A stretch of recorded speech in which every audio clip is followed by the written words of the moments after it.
qui m'a donné envie de me lancer dans la couture haut de gamme, particulièrement le haut de gamme, parce que déjà ça reflète des valeurs, mes propres valeurs en fait, qui sont le respect de la nature, le respect de l'environnement, le respect également de l'artisanat, puisqu'il faut savoir que moi j'ai une formation couture artisanale, couture floue.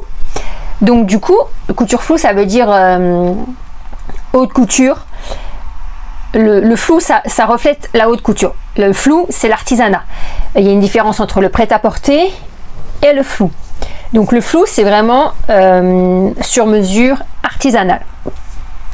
Alors, pourquoi le haut de gamme? En fait, pour moi, il n'y a rien de plus beau en fait que l'artisanat d'art. Travailler avec du haut de gamme, pour moi, alors après il y a haut de gamme et haut de gamme, hein. Il y a des vêtements, il y a des marques de haut de gamme qui n'ont rien à voir du tout avec la couture floue, qui n'ont rien à voir avec l'artisanat. Ils vont avoir des entreprises de haut de gamme, ils vont avoir des modes de fabrication de haut de gamme, mais ça va être du prêt-à-porter. Moi, c'est vraiment un haut de gamme, aussi dans le prêt-à-porter, mais ça va être plus des méthodes artisanales, des méthodes couture floue, des méthodes artisanales où on va prendre le temps de bien positionner par exemple le patron sur le tissu. Par exemple, en prêt-à-porter haut de gamme traditionnel, les patrons ils sont positionnés un peu n'importe comment sur le tissu pour gagner un maximum de place, pour pouvoir faire un maximum de vêtements dans un minimum de tissu. C'est seulement pour économiser du tissu et pour pouvoir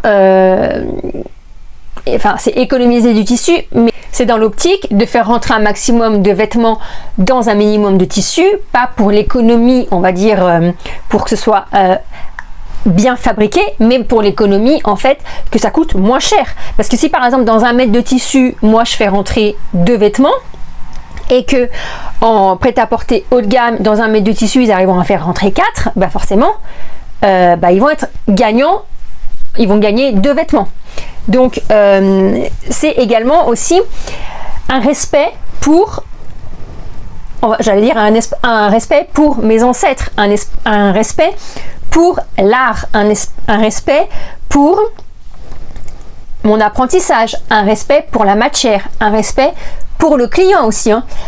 Quand moi je travaille en mode artisanal, c'est vraiment pour respecter le client, c'est-à-dire que je vais lui faire payer un certain prix son vêtement, mais c'est pas de l'arnaque, c'est-à-dire qu'en fait si je fais payer une veste 100 €, c'est parce que la veste elle vaut réellement 100 €.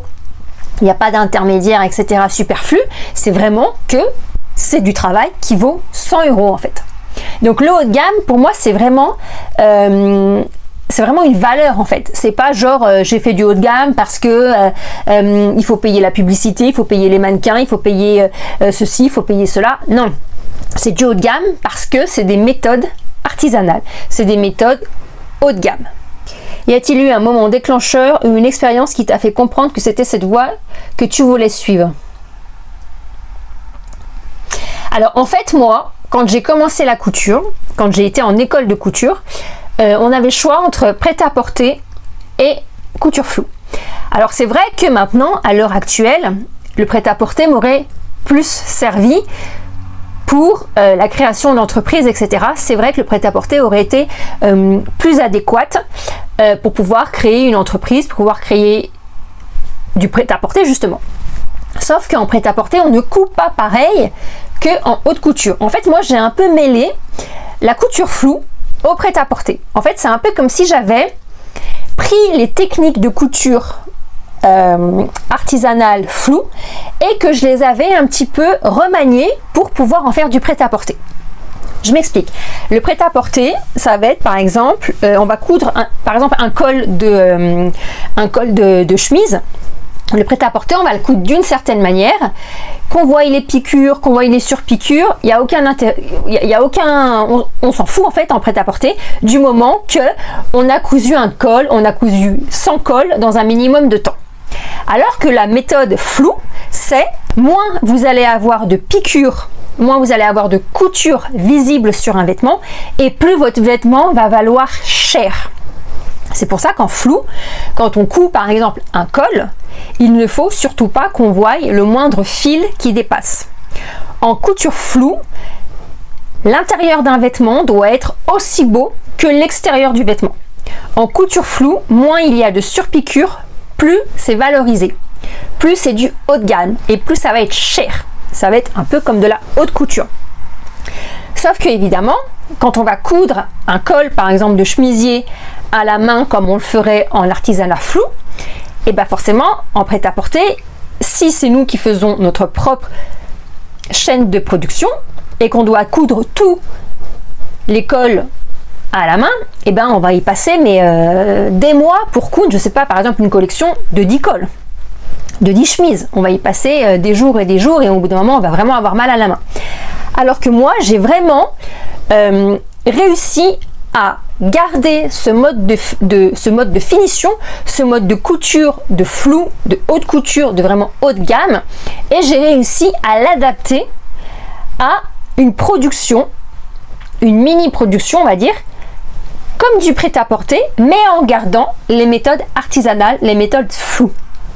Donc pour moi, c'est vraiment des valeurs qui sont très importantes. Et en fait, moi, j'ai voulu vraiment suivre cette voie parce que, en fait, moi, en ayant suivi un cursus flou, je me suis vite rendu compte, en fait, que des créateurs sur mesure, artisanales, floues, qui cousaient à la main, et ben en fait, on n'arrivait pas à vivre en fait.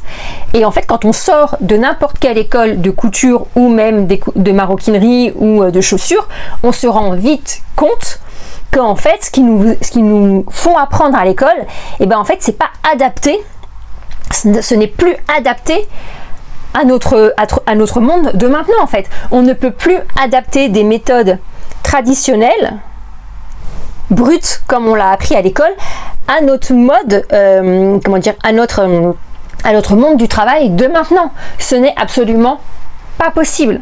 Pourquoi? Mais parce qu'on ne serait pas rentable. C'est-à-dire que ou alors il faudrait vraiment travailler pour des stars ou vraiment travailler par exemple pour des chanteurs, des chanteuses qui font des shows des shows hollywoodiens, et que là oui on puisse travailler correctement à la main, parce qu'un costume coûtera, je sais pas, peut-être 20 000 euros. Là oui, ou alors vraiment travailler dans de la robe de mariée à 20 000 euros. Là oui, vous pouvez adapter ce mode de fonctionnement, ce mode d'apprentissage à la vie professionnelle de maintenant. Mais quand on sort d'une école, comme moi je suis sortie de mon école et que j'ai voulu m'adapter en fait à la demande du client, et ben en fait je me suis rapidement rendu compte que ce n'était pas possible en fait, parce que des gens qui mettent 10 000 euros dans une robe, bah il y en a peut-être, mais moi j'en ai encore jamais rencontré en fait. J'espère que j'en rencontrerai un jour, mais pour l'instant je n'ai jamais eu de cliente qui mettait 10 000 euros dans une robe. Au contraire, les clientes que vous rencontrez ne mettront pas même 500 euros dans une robe en fait. C'est presque impossible en fait. Il faut vraiment que ce soit une robe de mariée ou une robe de cocktail vraiment qui coûte 2 000 euros, ça ok, 5 000 euros, ça ok, mais 10 000 euros pour y passer des semaines et des semaines à mettre des perles sur une robe, ce n'est pas possible en fait. Ça n'existe pas en fait, dans la vraie vie ça n'existe pas en fait, ça n'existe plus. Peut-être qu'à l'époque, Louis XIV, oui en effet on pouvait vendre des robes comme ça, parce que c'était, on va dire, c'était des rois, c'était des gens très, très fortunés. À l'heure actuelle, ce n'est plus possible en fait. Avec toutes les personnes qui sortent des écoles de couture, ce n'est plus possible. Sauf que le problème c'est que moi, j'ai appris à coudre comme ça. Et d'ailleurs, je ne suis pas la seule à avoir appris à coudre comme ça. Et si on ne sait pas se réadapter, s'adapter au monde du travail, alors moi j'ai eu la chance également d'avoir la capacité, la force d'esprit et l'intelligence aussi, hein, faut pas se mentir, mais d'avoir voulu créer mon entreprise tout de suite à la sortie des cours en fait. C'est-à-dire qu'en fait j'ai pas perdu de temps et je me suis vite rendu compte que le monde du travail, bah, c'était un petit peu différent de ce qu'on nous avait appris à l'école. Et c'est pour ça en fait que j'ai pu, depuis ces 20 dernières années, comprendre et évoluer par rapport au monde du travail de maintenant. Alors, c'est pas parce que le monde du travail maintenant, enfin, on va dire, la mode est devenue une fast fashion que moi j'ai envie d'aller vers cette fast fashion. Et justement, pourquoi je me suis orientée vers le haut de gamme, parce que déjà j'ai toujours été haut de gamme, j'ai toujours eu cette... j'ai été formée au haut de gamme, mais surtout j'ai vu en fait la manière dont on va dire la séparation qui s'est produite dans l'industrie en fait entre le très mauvaise gamme, la fast fashion, l'ultra fast fashion. L'ultra fast fashion en fait c'est pas si vieux que ça finalement. Et le haut de gamme et le très haut de gamme, on peut facilement rentrer dans des robes à 2000 €. J'ai pas encore vendu de robes à 10 000 €, mais des robes à 2000 €, on peut facilement vendre des robes à 2000 €. Et en plus, je vais vous dire ça entre vous et moi, hein, c'est peut-être un scoop, mais il y a de plus en plus de gens fortunés. Donc des gens qui vont vous commander des robes à 2000 €, c'est pas une exception, c'est pas genre une fois machin. Non, des gens qui vont vous commander des robes à 2000 €, je vous garantis que plus on va avancer dans le temps et plus il y aura des gens qui vont vous acheter des vêtements à 2000 €. Si évidemment la qualité est là. Mais pourquoi? Parce qu'il y a de plus en plus de personnes qui gagnent énormément d'argent, notamment grâce à l'informatique, à Internet, à tout ce que à toutes les nouvelles technologies. Il y a énormément de gens qui peuvent vous commander des robes, des tenues à 2000 € pour un gala ou pour que sais-je en fait, pour un spectacle ou pour... ça m'étonnerait même pas qu'un jour, un chanteur, une chanteuse vous commande une robe pour un show à Las Vegas ou n'importe où. Pourquoi? Mais parce que ça ne m'étonne pas. Il y a de plus en plus d'argent. Il faut savoir que c'est pas parce qu'on vous vend l'ultra fast fashion, les gens ils ont plus d'argent, etc. Ce n'est pas la vérité en fait. Ce n'est absolument pas vrai. Les gens ont de l'argent.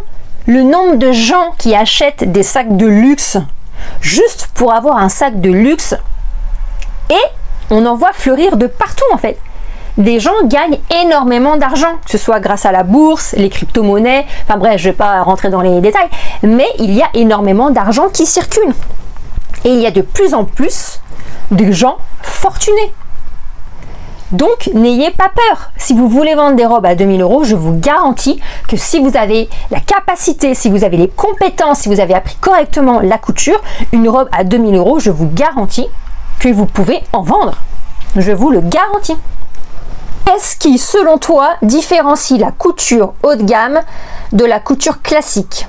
Et pourquoi cette exigence t'inspire? Alors, la couture haut de gamme, qu'est-ce qui différencie la couture haut de gamme de la couture classique? Alors, la couture haut de gamme, c'est vraiment des choses différentes, des choses qui sortent de l'ordinaire, des choses que vous avez inventées, des choses uniques. Les gens, ils veulent de l'unique, ils veulent des choses, waouh, des choses uniques. Alors, il y a évidemment la qualité, mais bon, ça on en a déjà parlé et j'en parle régulièrement, la qualité de votre confection, la qualité de votre vêtement. Il y a également le haut de gamme aussi, ça peut jouer dans votre identité. Par exemple, vous allez adorer, je sais pas moi, les papillons, et votre ligne directrice, ça va être le papillon. Alors, je dis pas qu'il faut mettre des papillons partout sur vos vêtements, mais vous allez vous inspirer, et plus vous allez apprendre à vous inspirer, plus vous allez apprendre à créer, et plus vous allez créer des choses, des vêtements, des accessoires autour du papillon. Pas forcément la forme de l'aile, etc. À vous de voir comment vous allez justement vous imprégner de cet univers. Il y a énormément, vous pouvez avoir tellement d'idées, il y a tellement de choses qui sont possibles. Des fois, moi, je vais dans des salons ou dans des salons créateurs, et j'entends des clients dire: ah, mais de toute façon c'est tout le temps pareil, les créateurs là ils font toujours la même chose, c'est pathétique. J'ai déjà entendu des gens dire ça en fait. Et en réalité c'est vrai, parce que vous n'avez pas trouvé encore, vous n'avez pas trouvé ce qui vous fait sortir justement vous n'avez pas trouvé votre univers en fait. Et en fait c'est simple de trouver son univers, il suffit un petit peu de chercher, un petit peu de voir ce que vous aimez et tout ça. Mais c'est ça aussi qui fait la couture haut de gamme en fait, c'est que chaque vêtement doit apporter votre touche, votre patte. Par exemple, vous allez au cinéma, vous allez voir un acteur, une actrice, vous allez voir tous ces films parce que vous aimez sa manière de bouger, vous aimez sa manière de jouer. C'est un acteur ou une actrice que vous allez adorer. Vous allez, même s'il y a un film que vous trouvez bof, machin, bon, l'histoire m'intéresse pas trop, mais vous allez aller voir ce film parce que c'est un acteur que vous aimez. Et ben là, c'est pareil en fait. Il faut trouver votre marque, il faut trouver votre marque dans le sens, votre patte, votre essence, pour que votre vêtement, non seulement soit de qualité haut de gamme, mais en plus qu'il ait une aura en fait. Que vos vêtements, que vos collections, que votre marque se démarquent justement. Et c'est ça en fait aussi qui fait la différence entre le haut de gamme et le vêtement classique. Vous allez, par exemple Coco Chanel. Je vous prends un exemple. Chanel, quand quelqu'un achète un tailleur Chanel, on sait que c'est du Chanel en fait. Parce qu'elle a une aura. On sait qu'elle a une patte. On sait que un tailleur Chanel, ça va être fabriqué comme ça. On sait que le tissu, il va être comme ça. Voilà, ça c'est l'aura de Chanel. Et en fait, quand on achète un vêtement Chanel, un sac Chanel, on n'achète pas seulement le vêtement, on achète toute l'histoire qui va avec, tout l'essence qui va avec. Pourquoi? Parce que on aime justement cette marque, mais ce soit Chanel, Louis Vuitton ou que sais-je, n'importe quel autre créateur. On n'achète pas seulement le vêtement, on achète tout ce qui va avec en fait. Quand vous achetez un ordinateur Apple, par exemple, vous achetez pas seulement l'ordinateur, vous achetez tout ce qui va avec en fait, tout l'univers d'Apple, parce que vous aimez Steve Jobs, parce que vous avez aimé la philosophie de Steve Jobs, parce que vous avez aimé toute l'histoire qui s'est passée autour de tout ça en fait. Quand vous avez été regarder le film de Steve Jobs, vous n'avez pas été regardé parce que ouais, c'était un film à aller voir, non, parce que vous aimez Apple, parce que vous aimez Steve Jobs, c'est pour ça que vous avez été voir ce film en fait. Et bien là c'est pareil en fait, quand les gens savent que qui fait ce vêtement, et ben on va l'acheter en fait, parce qu'on sait que c'est du haut de gamme, mais pas seulement pour la création en elle-même, mais pour tout ce qui reflète cette création. Et la couture classique, la différence avec la couture classique, une couture classique c'est quelque chose qui n'a pas d'âme. Des fois on voit sur internet des nanas, elles vont coudre des chouchous, vous savez, pour attacher les cheveux. Elles vont coudre des chouchous, tout plein de sortes de chouchous, des couleurs, des trucs, des machins, plein de chouchous différents. Et après, elles vont dire, mais je comprends pas, j'arrive pas à vendre mes chouchous. J'ai vendu un chouchou. J'ai payé 500 € la place au salon et j'ai vendu un chouchou. Oui, mais c'est quoi, en fait, l'aura de ton chouchou, en fait? Ah, mais n'importe quoi, comment veux-tu que je trouve un aura dans mon chouchou? Mais justement, c'est ça, en fait. Il y a une différence entre créer un simple chouchou et créer le chouchou en fait. Je ne sais pas si vous vous souvenez, il y a dans Le Diable s'habille en Prada, à un moment donné, quand Andy se fait un peu éjecter par Miranda, elle part comme ça se promener dans les couloirs et elle tombe sur Nigel et elle rentre dans le bureau et en fait à un moment donné, bon bref, elle se plaint machin et à un moment donné, Nigel il lui dit qu'en gros elle a un travail que plein de nanas tueraient pour avoir et il lui fait un peu la morale et au bout d'un moment il lui dit toi comment il lui dit ça, il lui dit en gros toi tu es juste là à travailler. T'as une différence entre une nana qui est là, qui travaille, parce que elle travaille, et toi qui es juste là, genre je travaille là. Il y a une différence en fait entre venir travailler avec son essence, avec son aura, son sourire, sa lumière, et juste travailler. Tu vois, c'est ça en fait. Il y a une différence entre le haut de gamme et le classique. D'accord ? C'est pas forcément une histoire de qualité de vêtements, c'est une histoire de prestance, c'est une histoire de lumière, d'accord? C'est pas un chouchou, c'est le chouchou, d'accord? Quel défi as-tu rencontré en choisissant cette voie exigeante et qu'est-ce que cela t'a appris sur toi-même? Alors en fait le défi de cette voie, c'est justement ne pas tomber. Alors le défi, en fait il n'y a pas vraiment de défi, hein. Le seul défi, ça a été, je dirais, de pas trop perdre de temps en voulant tellement bien faire. Parce qu'en fait, moi, j'ai toujours travaillé dans l'excellence. Toujours travaillé dans... il faut que ce soit parfait. Avec mes profs de couture, c'était vraiment... Il faut que ce soit parfait. aussi joli à l'intérieur qu'à l'extérieur, à l'endroit qu'à l'envers. Ça devait être parfait. Et en fait, le problème qui s'est passé, c'est que moi, tant que ce n'était pas parfait, eh ben, je ne pouvais pas vendre.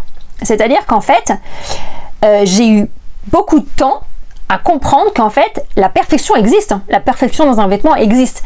Mais je me mettais tellement de barrières à l'excellence que du coup, il y a des fois, j'étais tétanisée. Des fois, j'avais des projets à réaliser, une matière qui était bordélique à travailler.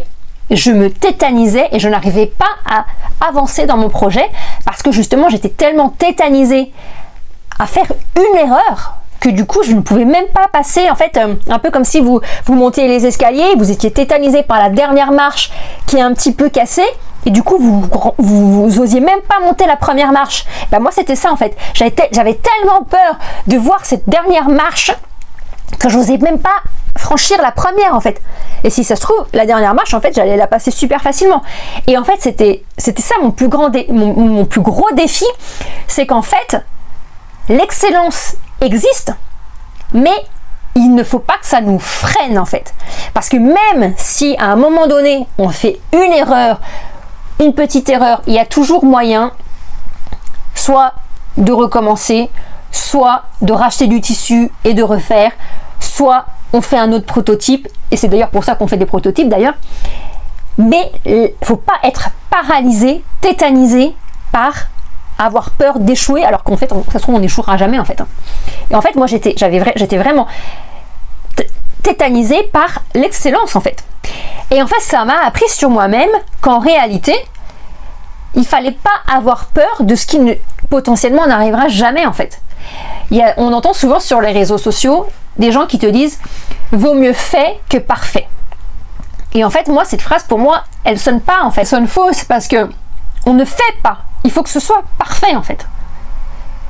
On ne peut pas ne pas être parfait dans l'excellence, dans le haut de gamme. Alors après, c'est sûr qu'on n'est pas dans du luxe, il ne faut pas non plus exagérer, mais si ce n'est pas parfait, bah ça va pas, en fait. Et en fait, ce qui m'a appris, ce que ça m'a appris, en fait, c'est que peu importe le résultat, ce sera toujours très bien. Pourquoi? Parce que toujours pareil, j'ai la capacité d'y arriver, en fait. Je sais faire, sauf que j'ai tellement un niveau d'excellence, je suis tellement programmée, en fait, c'est une programmation, en fait. J'ai tellement été programmée pendant mes cours que il fallait que ce soit toujours excellent, que du coup, je tétanise, en fait. Je tétanise pour, dès qu'il y a un truc où je suis pas sûre de maîtriser, je vais me bloquer, en fait. Ce qui est complètement stupide. Et c'est justement ça, le problème, en fait. C'est qu'il faut passer au-dessus de ça. Et vous, ça va être un peu si vous ne savez pas encore coudre, ça va être ça aussi. Ça va être, est-ce que je me trompe pas? Est-ce que je vais faire correctement les choses? Sauf qu'en réalité, on apprend, même si on se trompe.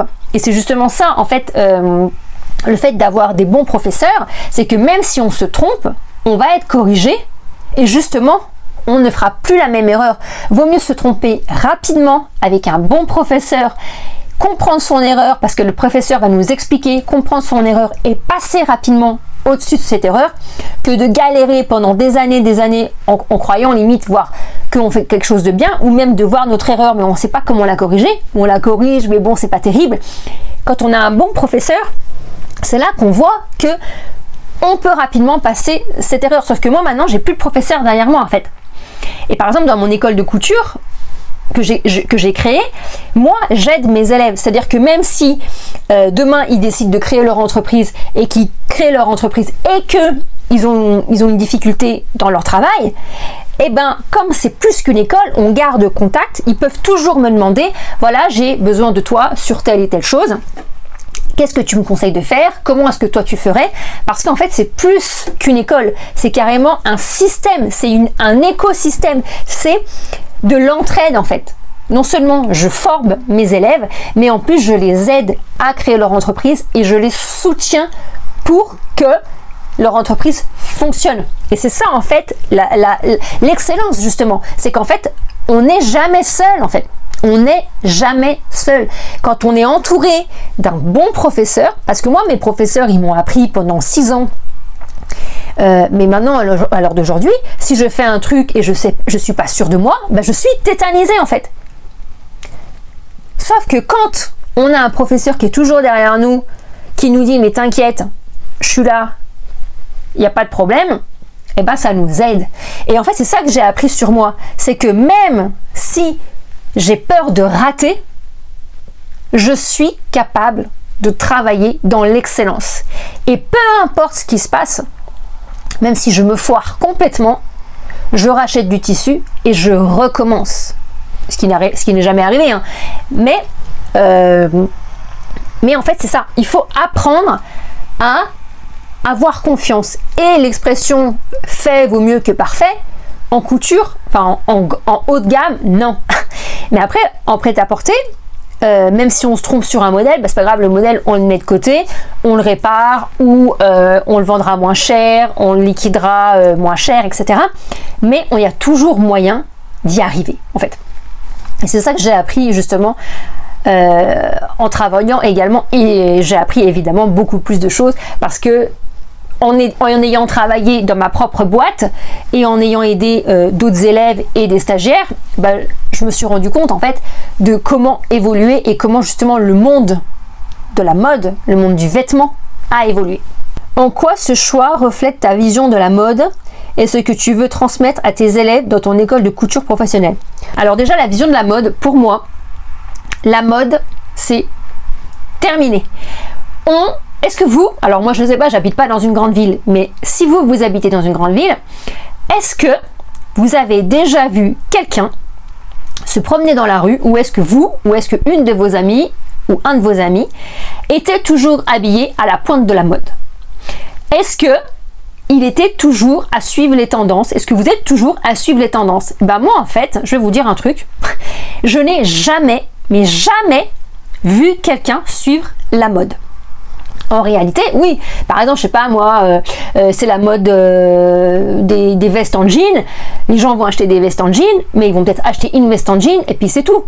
Ils vont pas acheter toute la panoplie et puis machin, et puis ils vont acheter une veste en jean et puis voilà. Et puis par exemple l'été, ils vont acheter un maillot de bain jaune parce que c'est la mode des maillots de bain jaunes, et puis c'est tout. L'année d'après, ils achèteront un autre maillot de bain ou ils garderont leur maillot de bain jaune. Mais les gens ne suivent pas la mode en fait. Il faut arrêter avec ça en fait. Personne ne suit la mode. Même les stars, même quand par exemple vous les voyez sur les tapis rouges, ils ne sont pas habillés à la mode en fait. Elles sont habillées avec des robes qu'elles ont fait fabriquer ou que des grandes maisons leur ont prêtées pour l'occasion. Mais elles ne s'habillent pas à la mode qu'on voit sur les défilés en fait. C'est quand même rare.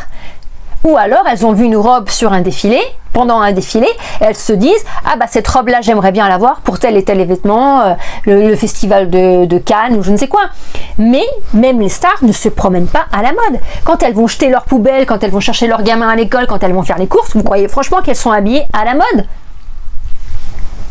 En fait, il faut comprendre que la mode, ça n'existe plus.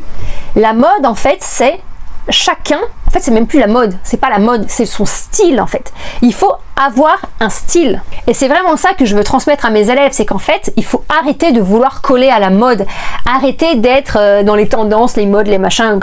Il faut trouver votre propre style, que ce soit votre style vestimentaire, mais votre style dans votre entreprise, dans votre création, dans vos créations, dans votre propre marque en fait. Ça n'existe plus des vêtements. Puis d'ailleurs, même les grands couturiers, ils n'ont pas de mode en fait. C'est leur style. On revient à Coco Chanel. Coco Chanel, elle a un style bien particulier. On sait quel est le style de Coco Chanel quand vous voyez un tailleur dans un magasin, quand vous voyez un tailleur sur un défilé ou sur quelqu'un, vous savez si c'est un Coco Chanel ou si c'est pas un Chanel en fait. Parce que c'est un style. Il faut arrêter de coller à la mode. C'est un style. Voilà, je vais répéter ça encore. C'est un style. Alors après, vous allez me dire, oui, mais peut-être moi, je connais pas encore mon style. Bon, moi, j'ai un style vestimentaire, c'est un style classique.